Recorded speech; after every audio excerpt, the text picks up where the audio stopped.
ciri utama kemenangan Islam Muhammad, nah orang melaksanakan Islam itu sudah ada ketakutan. Jadi kira-kira perasaan kulo ada satu negara yang lama sekali ada Islamnya, kemudian sholat di situ takut, sama negara yang sholat tidak takut. Cara alamat untuk futuhe pangeran yang milih negara yang sholat itu udah. Assalamualaikum warahmatullahi wabarakatuh. Sahabat channel Tuan Guru, mari kita simak ceramah dari Gus Baha. Semoga apa yang beliau sampaikan nantinya menjadi ilmu yang manfaat buat diri kita sendiri. Amin amin ya rabbal alamin. Mari kita simak ceramah dari beliau. Bismillahirrahmanirrahim. Wal maqalatul hadiyata asyara. Wal maqalatu timakalah al hadiyata asyarata kang nomor 11. Iku anin Nabi sangat Nabi Muhammad sallallahu alaihi wasallam Nabi iku dawuh. As-sholatu imaduddin. As-sholatu ta'i sholat, utawi nglakoni sholat, utawa merjuangno sholat, dibenengno sholat. Iku imaduddin, iku dadi cagak agama. Wa balene malih, as-sholatu ta'i nglakoni sholat, utawa jumenengi sholat, utawa bela-belani sholat, iku imaduddin, iku dadi cagak agama. Ai asluhu tegese dasare din. Fakiwa mudini mongko te jejeki agama iku lae ora ana apa kiwa mudini iku ila biha kecuali kelawan salat. Dite nglakoni salat jadi rene salat fasilitasi salat supaya kabeh. Kama annal baita kaya satemene omah.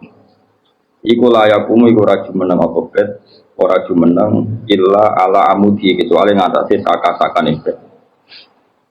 Faya mongko te salat ku tahqiqon iku nahqiqno. Nakekno wujudno oleh ubudiyati maring sifat kemawulan. Dengan sholat wong ketok kawula tenan sungkepan ning pangeran.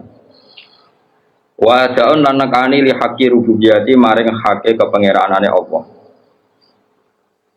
Lawa jami'ul ibadati utawi sakabehane pira-pira ibadat iku wasa ilu pira-pira lantaran. Iku wasa ilu pira-pira lantaran ila tahqiqi sediha maring nakekno rahasia-rahasiane sholat. Terus niki kalau terangaken nggih masalah salat imaduddin. Kula niku lami sangat di pikiran niki dan ini pasti benar.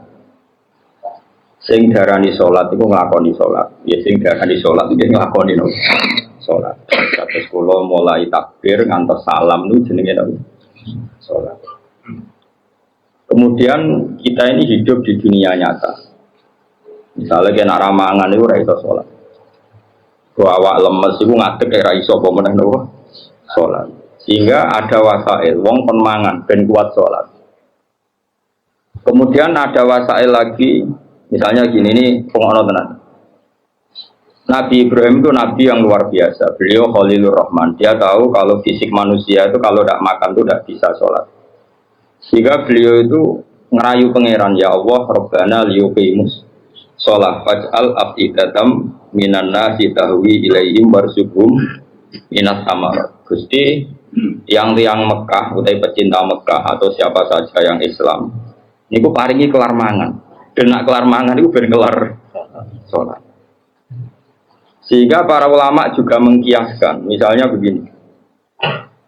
Kalau kita tidak punya otoritas politik, maka salat dilarang. Sehingga kita juga menjaga otoritas politik supaya salat itu enggak dilarang. Caranya gimana? Misalnya gini, saya ini buruh di pabrik milik Cina yang non-muslim. Gara-gara saya buruh dilarang apa? Sholat, karena mengganggu jam kerja. Kalau saya mampu bikin koalisi buruh menuntut hak sholat, saya harus melakukan itu. Karena itu cara saya untuk mendirikan sholat. Atau kalau ada umat Islam mampu kaya dan bisa menciptakan lapangan kerja dengan membolehkan sholat, maka harus melakukan itu demi tegaknya sholat.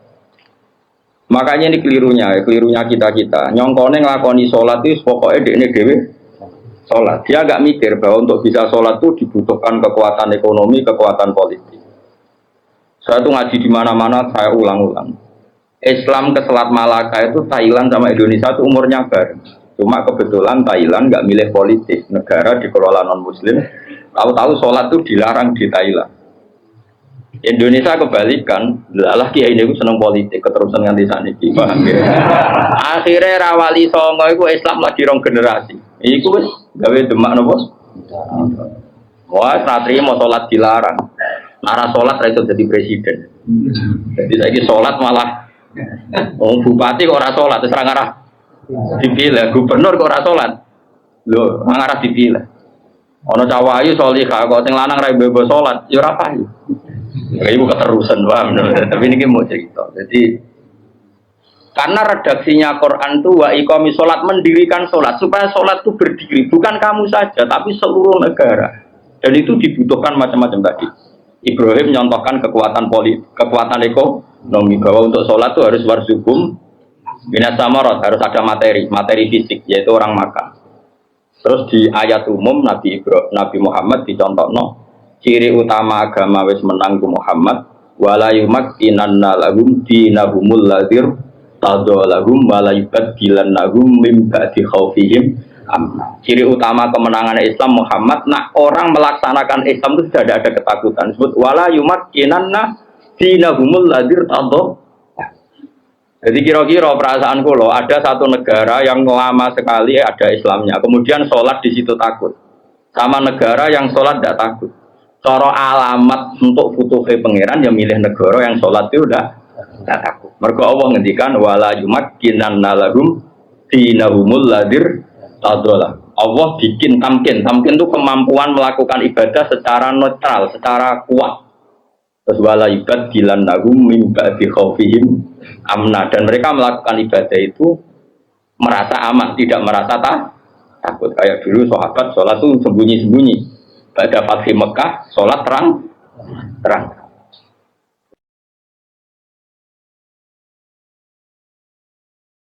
Ini penting kalau ingat loh. Jadi sing sufi goblok ya ben mari, ben gelem rontok politik. Sing politik yo mari sholat itu rambut tebar pesona. Jadi sepodo mari ini terus yang waras betok ya ujug ben ate pikiran.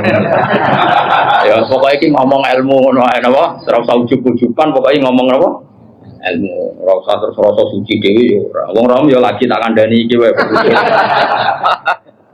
Tapi yang jelas ning ayat itu jelas sore ada kata-kata wala yumakkinanna lahum dinahumul ladzir tadallahum wala yubadilannahum min ba'di khaufihim. Jadi ciri utama agama hebat itu kalau merasa tamkin rabi yo iso, wayoh yo iso, itu berarti jos beragama secara apa? Benar, paham ya? Tapi nak wani ya pokoknya sebentar itu wani. Lo kalau di konco bojone loro telu itu langsung legal kabeh, didaftarno langsung legal kabeh. Kondang rabi langsung wakeh, didaftarno ya langsung legal kabeh. Coba hebat tenan. Tapi kok kuat suwe ora ya ora roh nah iku takdir no. Tapi ini penting kula aturno nggih. Kula niku kan maca tarikh niku kathah. Maca tarikh niku kathah. Di antara tarikh itu kenapa semua nabi itu kok menguasai negara? Enggak ada nabi yang enggak menguasai negara. Nabi Muhammad pada akhirnya menguasai Mekah Madinah. Ada Fathu Mekah. Karena dengan menguasai ini berarti sholat ibadah menang. Napa? Sholat ibadah menang. Kalau enggak ya dilarang. Dulu orang sholat di Masjid Haram itu dilarang. Dulu orang Islam sholat di mana-mana dilarang. Sampai Islam kuat, terus berani terang-terangan sholat. Pasca gimana Pak? Cuma. Di Indonesia sekarang luar biasa. Malah pejabat yang enggak sholat itu diceng wong. Kira-kira malah rajadi. Golek bojoe wong ra sholat saiki kangenan. Musibah. Wes pokoke jos. Tambah kowe ketok khusuk, sawangane tambah gampang rapi. Jajal misalnya Mustafa nganti badhe ngecap koyo wayah iku koyo mungkin. Lah berhubung sujute urung kowe kaya kan sah ta ora wayah dengan badhe ngene. Maksudnya dong meyakinkan kan. Koyo orang iso ngajak ning swarga lah. Pokoknya dengan rai seperti ini tuh masih. Coba adekne wis abid. Goni syarat juga abid tok ya. Semoga lakoni wis nawani ya. Nah ini penting kalau terang ya, makanya istilahnya wa iqamis shalah, mendirikan. Jadi sholat itu berdiri. Terus kedua kata Imam Haromen, sholat itu harus di amakina mukhtalifatin, di tempat yang beda-beda, sing ma'rufah, sing dikenal. Jadi wong kok sholat ngisor pring dhewean itu gak sah dari Imam Harom. Sholat kudu di tempat terbuka, terutama fardhu. Sehingga kata Imam Haromen, kalau sudah ada jamaah tapi fi buyutin di rumah masing-masing, la tazharu bias syiar, yang syiar tidak kelihatan putih itu tetap diperangi. Makanya syaratnya jamaah itu harus di tempat apa? Terbuka. Karena ini butuh syiar, butuh show bahwa Islam ya demi sholat, bukan sholat demi Islam. Jadi kita bela-belani kelar mangan ya ben kelar sholat, menguasai politik ya ben sholat tidak dilarang. Kita menguasai publik biar publik terinspirasi oleh hukum Islam rupanya apa? Sholat. Jika kata Imam Haromen, kue sholat jamaah, maksudnya orang sah makili fardu kifayah, nak sekedar sah ya mungkin sah. Tapi jekpo talahumul imam. Dan Imam Haromen mensyaratkan fi amakina mukhtalifah di tempat yang beda-beda. Jadi kalau kampung itu besar, di tengah desa harus ada jamaah, di pojok-pojok yang biasa digoni gerduwo itu juga harus ada jamaah. Lo pernah lo di dekat kampung saya itu, jamaah itu satu, semuanya di masjid. Saya bilang jangan semuanya di masjid. Itu yang pojok desa itu ada gerduwo. Aku nggak musola di situ, dibikin. Yo gerduwonya mirip tenang. Ini penting saya utarakan karena tadi malaikat itu kan di semua bumi Allah itu akan nangis kalau ada bumi yang nggak dipakai sholat, nggak dipakai sujud. Karena malaikat ini menstatuskan bumi itu mahal sujud.